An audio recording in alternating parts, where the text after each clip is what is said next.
Justo después de que la policía de Chicago solicitara los servicios del detective para investigar la muerte del Dr. Lanning, este se dirige al lugar del siniestro. Dentro de la oficina, él le asegura a Calvin que el homicida aún se encuentra por allí. Evidentemente dicha afirmación fue correcta, ya que Sonny, presumiblemente al notar que las cámaras de seguridad lo captarían si intentase escapar, decidió que lo más viable era esperar escondido hasta encontrar una oportunidad perfecta para pasar desapercibido. Sin embargo, al ser descubierto por Spooner no le queda de otra más que rebelarse. Aprovechando el escepticismo de Calvin acerca de la inverosímil idea de un robot corrompido, finge seguir el comando de desactivación que ejecuta la robopsicóloga. Gracias a esta acción, equilibra una situación muy comprometedora donde Spooner tenía todas las de ganar. Desafortunadamente, este recibe un impacto de bala en uno de sus muslos. Dicho ataque le provocó una herida que lo hizo desprender un líquido azul. Sin embargo, esto no fue un impedimento para que Sonny siguiera realizando sus funciones normales, tales como correr.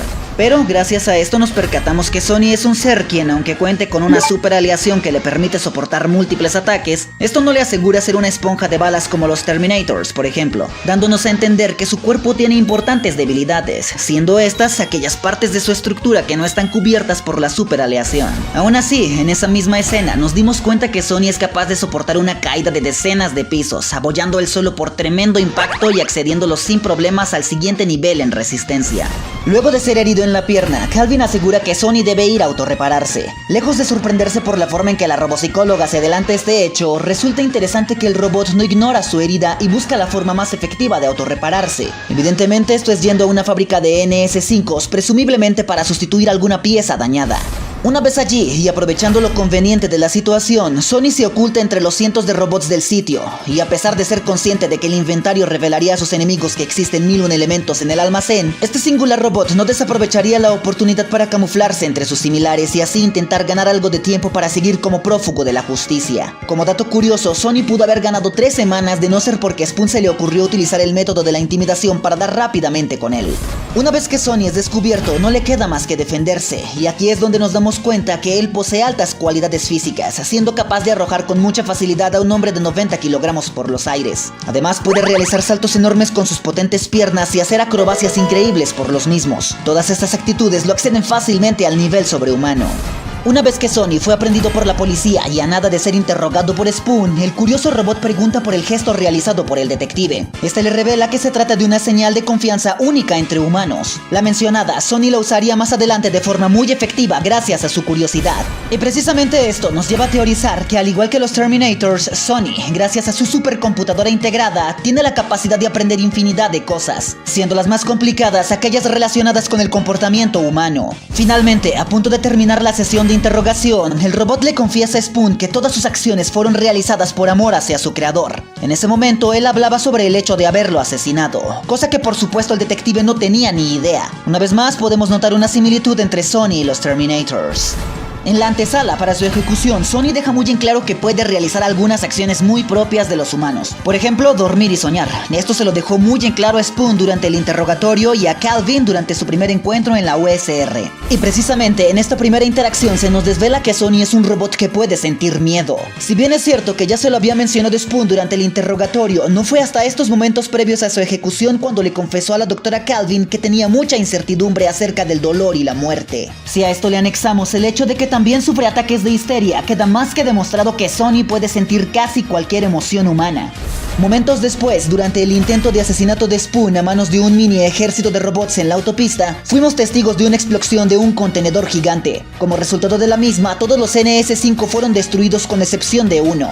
Se hace evidente que si un robot normal fue capaz de soportar tremenda explosión, entonces con mayor razón Sonny, cuyos materiales en su composición son mucho más resistentes. Siguiendo con los preparativos para la eliminación de Sonny, Calvin se da cuenta de la independencia de este hacia la USR, de su superaleación más densa y de su capacidad para quebrantar las 3 leyes de la robótica si así lo desea. Todo esto hace que Sonny sea ciertamente único. Ante esto, la doctora y el detective van a visitar a Sonny para que les hable sobre su singular sueño, bajo la esperanza de encontrar pistas que los ayuden a revelar todo sobre la USR. Hacia este punto vemos una de las habilidades más singulares de Sonny, y es esa capacidad para dibujar de forma muy rápida, precisa y con ambas manos. Ya se nos había dejado claro desde la decisión de salvar a Spooner o a Sarah en ese fatídico accidente que los robots son organismos lógicos. La deducción es parte de. y a Sony se le vio adelantándose a las acciones y palabras de Calvin justo antes de su ejecución. Dedujo que el método de su muerte sería por medio de nanobots, así como también dejó en claro que su cerebro estaba, abro comillas, averiado al ser tan diferente al resto de sus homólogos. Por otra parte, Spoon, cuando fue a investigar el basurero del lago Michigan, descubrió decenas de robots antiguos en cautiverio, los cuales parecían llevar semanas allí. Ellos, a diferencia de Sony, no necesitan dormir, ya que siempre están en activo gracias a su célula de energía, la cual ciertamente no debería ser tan poderosa como la de un T-800, pero su nivel parece ser cercano. En cuanto a la velocidad de Sony, esta es comparable a la de sus similares, siendo solo un poco superior a la de los humanos entrenados. Esto lo podemos comprobar cuando Spoon intentó escapar de los NS-5 corrompidos en el basurero del lago Michigan. Se vio a estos a punto de alcanzar al detective en una carrera de velocidad, de no ser porque una flotilla de NS-4 intervinieron para evitar que los corruptos lo lastimaran. Dichas facultades sitúan a los NS-5 y a Sony en un rango de velocidad cuando menos al nivel de un atleta de élite. Una de las características más divertidas de los robots que interactúan con los humanos es su burdo comportamiento ante cualquier contexto. En la escena del interrogatorio, Spoon trata de minimizar a Sony aludiendo al hecho de que él jamás podría crear una sinfonía o tener dotes artísticos como los grandes talentos de la historia humana. Ante esto, el robot pregunta con ironía que si él sí podría hacerlo, dejándolo callado ante tal cuestionamiento. Otro momento donde Sony demostró no saber ahorrarse sus comentarios fue cuando nuestros protagonistas accedieron al edificio de la OSR. Sin embargo, debían subir hasta la parte más alta del mismo. Sony le dice a Spoon que solo se trata de subir poco más de 2000 escalones, desanimando al equipo pero no impidiéndole al detective comentar que cerrara su boca por sus palabras desalentadoras. Justo cuando el equipo Spooner tenía todo en su contra, pues Vicky y una guardia de NS-5 los habían acorralado, a Sony se le ocurre la fabulosa idea de ponerse a favor de la inteligencia artificial, tomar como rehén a Calvin y amenazar a Spoon con asesinarla si no se rendían. Por supuesto, todo era una treta, y de esto se da cuenta el detective al recibir la señal de Sony para que comenzaran a destruir a todos sus enemigos, gesto que el robot sabría su colega entendería perfectamente, ya que él fue quien indirectamente se lo enseñó. Sin embargo, nada de esto hubiese funcionado de no ser por los nervios de acero que tiene Sony en estas situaciones clave. Situaciones en las que, convenientemente, Spoon parece ser la horma de su zapato. Después de este suceso, Sony hace un verdadero desplome de sentido común, pues Calvin y Spooner se cuestionan cómo detener a Vicky, y quizás por la euforia del momento anterior ellos tenían nublado un poco el juicio. Sin embargo, Sony, al tener siempre el cerebro frío, ve con toda claridad la forma perfecta para detener a la inteligencia artificial y propone a los nanobots como una buena opción. Sony también es capaz de romper puertas de acero e incluso es capaz de deformarlo. No tiene dificultades para destruir a puño limpio a la aleación de sus homólogos. Además, es capaz de perforar el concreto con solo incrustar sus dedos en él. Esto le confiere como mínimo el nivel Moore en fuerza y como máximo el nivel estructura. Y precisamente esto es lo que nos lleva al aspecto del combate cuerpo a cuerpo, pues Sony es un luchador completamente enfocado en ello. Supera con facilidad a sus similares en pelea directa. Además, es capaz de luchar contra dos de ellos al mismo tiempo, y todo mientras se preocupa por no destruir un frágil recipiente de nanobots. Su cuerpo también es extremadamente flexible. Además, en sus pies posee mecanismos con agarraderas, y aunque no posee un estilo de lucha en específico, sus diversos agarres y llaves hacen suponer que su estilo se asemeja un poco al judo. Una habilidad que ya es todo un clásico en casi cualquier robot es la famosa vista aumentada o de zoom. Con ella se tiene la capacidad de mirar cientos de metros a distancia. Sony no es la excepción a esta habilidad, puesto que se le ha visto utilizarla en varias ocasiones. Otra presumible habilidad de este robot es la precognición a través de sus sueños. Esto se sustenta cuando realizó el dibujo del hombre de la profecía en el lago Michigan, la cual resultó ser una visión de los eventos finales de la película.